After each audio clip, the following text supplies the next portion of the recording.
আমাদের আচার প্রায় শেষের দিকে, আমরা এখন মজা করে খাবো।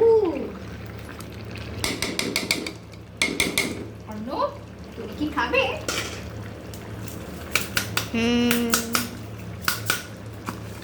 এখন আমরা 5 ফোড়নের গুঁড়ো দিয়ে দিব।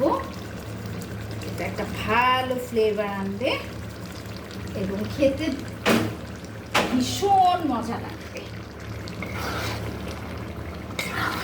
খেতে ভারী মজা লাগবে।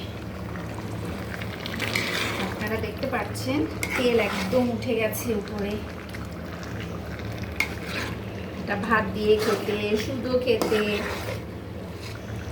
সব ভাবেই মজা লাগবে।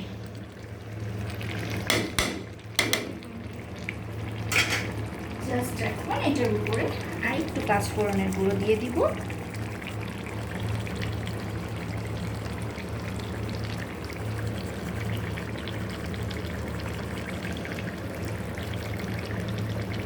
হয়ে গেল আমার অতি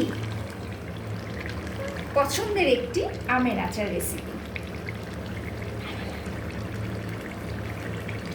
ঠিক আছে, এখানেই আল্লাহ হাফেজ।